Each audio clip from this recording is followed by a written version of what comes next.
सुनिए बलम जी कांवर किन के ले आ दी। ओसो के सावन में हमके देव घर घुमा दी।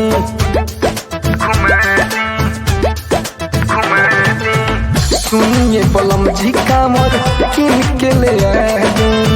ओसो के सावन में हमके देव घर घुमा दी। बोल बम के नारा देखो सगरो सुनात बा। बोल बम के नारा देखो सगरो सुनात बा। चलो सैया पांडे जी के गाड़ी सो जात बा। चलो सैया पांडे जी के गाड़ी सो जात बा।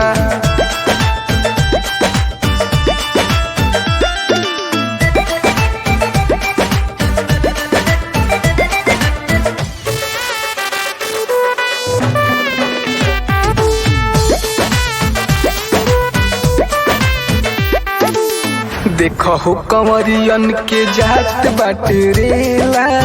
चलो सैया तू छोड़ी कुली झमेला।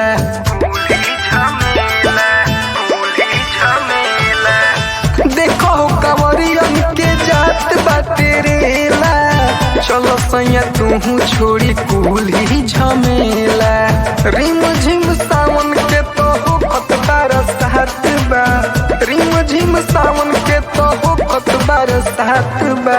चलो सैया पांडे जी के गाड़ी सो जात बा। चलो सैया पांडे जी के गाड़ी सो जात बा।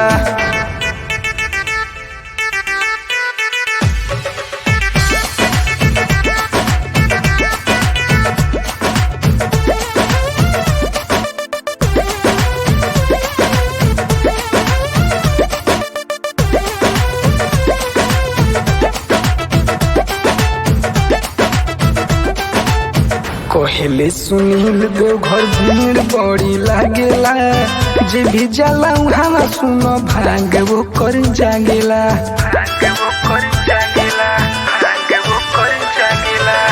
कहले सुनील देव घर भीड़ बड़ी लागेला। जे भी जाला वहाँ सुनो भाग वो कर जागेला। रिसु देवर जी संगे जाए के तो बात बा।